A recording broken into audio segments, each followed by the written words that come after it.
Now we will discuss value और retail value chain, दो perspective में। तो सबसे पहले मैं डिस्कस करने लगा हूं आपसे कि वैल्यू क्या है। So value for the customer is के whatever he has paid to a retailer और what's ever he has get from that retailer, actually इन दोनों का difference is the value he is getting at the end of the day. तो normally पुराने जमाने में customer ये करता था कि नॉर्मली वो कमोडिटी बेस्ड शॉपिंग ट्रिप करता था, लेकिन अगर आज के दिन की हम बात करते हैं तो कस्टमर जो है वो वैल्यू बेस्ड शॉपिंग ट्रिप की बात कर रहा होता है। व्हाट इज लुकिंग फॉर कि मैंने जो एक शॉपिंग एक्सपीरियंस करना है उस शॉपिंग एक्सपीरियंस से मुझे क्या वैल्यू एडिशन मिला एंड पे आके, ताकि अगर मैंने 100 रुपीज की शॉपिंग की तो क्या मुझे बेनिफिट उसके बदले में 120 रुपीज का मिला। तो दैट 20 रुपीज एक्चुअली वो वैल्यू है जो कस्टमर एस्पायर कर रहा है कि मुझे इस शॉपिंग एक्सपीरियंस से मिलेगी। नॉर्मली वैल्यू के दो पर्सपेक्टिव हैं, पहला पर्सपेक्टिव चैनल का है और दूसरा पर्सपेक्टिव कस्टमर का है।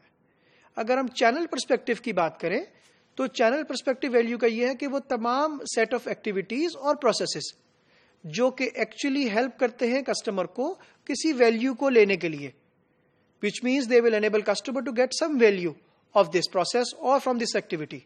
तो ये चैनल का पर्सपेक्टिव है वैल्यू के हवाले से। अगर हम बात करते हैं कस्टमर का पर्सपेक्टिव तो वैल्यू इज दैट परसेप्शन जो कि कस्टमर एक शॉपिंग एक्सपीरियंस से लेना चाह रहा है, जो कि कस्टमर एक शॉपिंग एक्सपीरियंस से लेता है।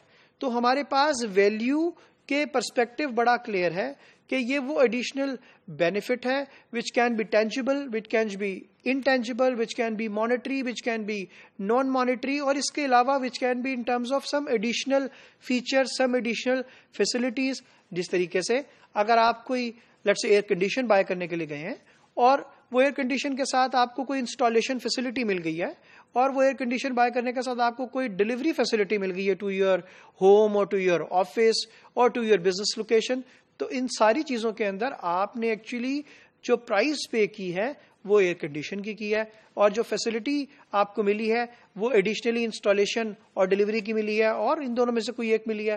तो एक्चुअली आपने जो एडिशनल वैल्यू ली है वो एसी की प्राइस प्लस वो इंस्टॉलेशन फ्री प्लस वो delivery facilities free. So that actually additional benefit shopping experience customer के लिए is adding value to that particular customer. अब हम डिस्कस करते हैं रिटेल वैल्यू चेन के हवाले से। सो रिटेल वैल्यू चेन क्या है? एक्चुअली इट रिप्रेजेंट्स वो तमाम सेट ऑफ बेनिफिट्स, वो तमाम बंडल ऑफ बेनिफिट्स जो कि एक रिटेलर ऑफर करता है एक कस्टमर को जो कि उसका कस्टमर है।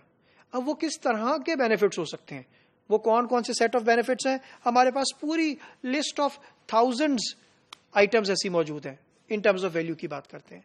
अगर मैं इन जनरल एग्जाम्पल्स के हवाले से देखूं तो अगर आप कस्टमर को कोई अच्छी स्टोर लोकेशन ऑफर कर रहे हैं, that is also one of the value, also another set of benefit जो आप कस्टमर को दे रहे हैं। अगर आपके स्टोर के अंदर किसी न किसी तरीके से अच्छी सिटिंग फैसिलिटी मौजूद है, you are offering excellent pricing, you are offering excellent discounts, आपके पास कोई बहुत अच्छा लेट्स से एम्बियंस है जो कि कोई और ऑफर नहीं कर रहा है, फॉर दैट पर्टिकुलर एम्बियंस और that particular environment is also adding value to that particular customer. Customer के लिए वो भी एक वैल्यू है। वो कंपेयर करेगा कि अगर मैं अपने घर के पास किसी जनरल और किराना स्टोर से बाय करूं या मैं एक एयर कंडीशन एनवायरमेंट के अंदर किसी एक अच्छे मॉल से, एक अच्छे स्टोर से बाय करूं। So again that environment is also one part of the value which you are giving to the customer.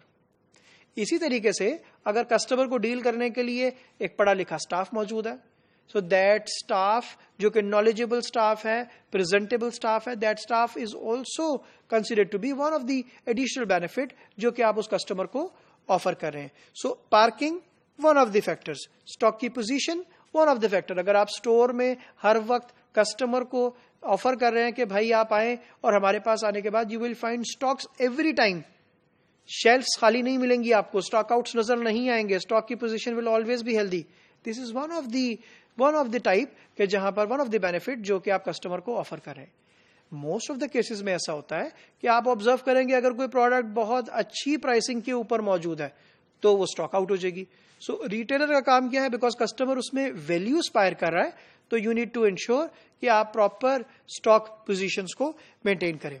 इसी तरीके से प्राइसिंग इमेज की बात है। और इसके अलावा जिस तरीके से मैंने बताया कि अगर इवन कस्टमर को you are meeting in greeting in a very good way, if you are giving him checkout, cashier handling very बहुत अच्छे तरीके से, वेरी प्लेजेंटली, इस केस के अंदर हमारे पास ये भी एक बड़ा पर्सपेक्टिव है, पार्ट है सेट ऑफ बेनिफिट्स का। तो वो तमाम सेट ऑफ बेनिफिट्स जो कि एक रिटेलर ऑफर कर रहा है, बेशक वो पार्किंग से लेकर एंड चेकआउट तक के दरमियान तमाम थे, जिसमें लोग भी शामिल थे, जिसमें प्रोसेस भी शामिल था, जिसके अंदर प्रोडक्ट भी शामिल थी, जिसके अंदर प्राइसिंग भी शामिल थी, जिसमें तमाम वैल्यू एडेड सर्विसेज थी, इंस्टॉलेशन भी है, वो एसी के साथ बाय करने के लिए कोई और चीज भी, which can be anything. Let's say आपने कोई carton of let's say oil buy किया और उसके साथ आपको 1 kg, हाफ kg कुछ शुगर फ्री मिल गई है, तो that free is also one additional benefit you are getting from that retailer.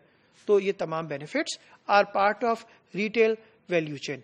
तो इस कॉन्सेप्ट को समझने के लिए whenever you visit a store you see what benefits they are offering, और आप जो एक्चुअली प्राइस पे कर रहे हैं, you are paying the price of let's say bottle, और एक्चुअली आप एयर कंडीशन एनवायरनमेंट के अंदर बॉटल बाय करना प्रेफर करेंगे या आप बगैर एयर कंडीशन एनवायरनमेंट के अंदर बॉटल बाय करना प्रेफर करेंगे।